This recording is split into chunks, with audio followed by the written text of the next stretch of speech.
তোমরা আমাকে হাসতে দেখেছো, পাগলামি করতে দেখেছো। কিন্তু কখনো কি মনের হাহাকার যেটা, সেটা কি কখনো কেউ দেখেছো? কখনো দেখো নাই। সবসময় হাসিখুশি থাকি বলে সবাই মনে করে অনেক ভালো আছি, অনেক সুখে আছি, অনেক কিছু আছে। জি আলহামদুলিল্লাহ, অনেক কিছু আছে। হ্যালো ভিউয়ার্স, কি অবস্থা সবার? আলহামদুলিল্লাহ আমরা ভালো আছি।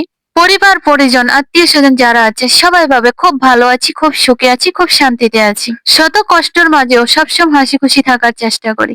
তাই সবাই ভাবে অনেক বেশি সুখে আছি। যখন অনেক কষ্টে থাকি তখন যদি অঝরে কাঁদতে পারতাম তাহলে ভাবতো মানুষ অনেক কষ্টে আছি। কিন্তু কি সবসময় তো হাসি খুশি থাকি, তাই ভাবে সবাই অনেক সুখে আছি। যার জীবনে যত দুঃখ তার জীবনে তত কষ্ট। মনে হয় দুঃখ আর কষ্ট দুইজন ভাই ভাই, দুইজন একসাথে এসে হাজির হয়ে যায়। কাকে বাদ দিয়ে কাকে ধরবো, কিন্তু দুজনকে একসাথে ধরতে হয়। দুটা বোঝাই একসাথে বইতে হয়। কি এক ভাগ্য পৃথিবীতে নিয়ে আসলাম, যেদিকে যাই ওদিকেই ডেবে যায়, কোনো দিকটা উপর দিকে ওঠে না। ভাগ্য এতটাই খারাপ, চতুর্দিক দিয়ে মন্দগুলা চলে আসে, ভালো কোনো খোঁজ খবরই আসে না। অনেক কষ্ট হয় এগুলা মেনে নিতে। চিরন্তর সত্য কথা, সবসময় জানতাম যে যারা সবসময় ভালো সৎ পথে থাকে তাদের জীবনটা অনেক বেশি ভালো থাকে।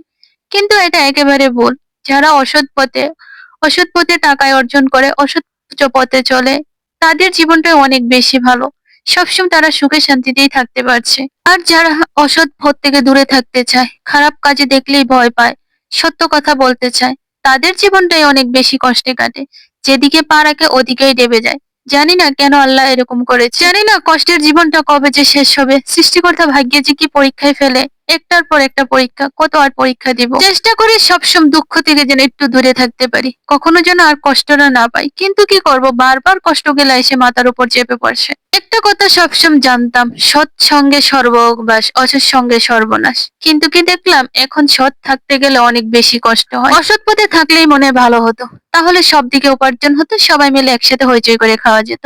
আর এখন সৎ থেকে সব পথ অন্ধ হয়ে আসছে, সাহায্য করার মতনও কেউ থাকে না। সৎ থেকে যখন ভালো মতন চলাচল করছি, সেরছি করছি, সবকিছু করছি, তখন সবাই ভাবে অনেক সুখে আছি, অনেক শান্তিতে আছি, অনেক টাকা পয়সার মালিক হয়ে গেছি।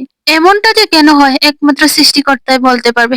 কাদের ভাগ্য এরকম হয় অবশ্যই কমেন্ট বক্সে জানিয়ে যাবেন। পেলাম না ভালোবাসা, পেলাম না কোনো পরিবার, পেলাম না কোনো আত্মীয় স্বজন, সবকিছু হারিয়ে একা নিঃস্ব পথে হাঁটছি। যখন আশা করি ভালো কিছু একটা আসবে, তখনই দেখি সেটা পুরো মন্দ হয়ে ঘরে ফিরে আসে। তাই এখন ভাবছি কখনো আর আশা করব না ভালো নিউজের জন্য, সবসময় চেষ্টা করবো মন্দ নিউজটা জানার জন্য, তাহলে হয়তো বা ভালো কিছু আসতে পারে। সৃষ্টিকর্তার কাছে আবদার, কখনো মানুষকে এরকম জীবনে ফেলো না যে জীবনের কোনো কুল কিনার নাই, শুধু কষ্ট আর কষ্ট। এমন জীবনটা পার করতে অনেক কষ্ট হয়, যে করছে সে একমাত্র বলতে পারবে। তো আজ এ পর্যন্তই। সবাই ভালো থাকো, সুস্থ থাকো, নিরাপদে থাকো। আমাদের জন্য দোয়া করবা। আল্লাহ হাফিজ।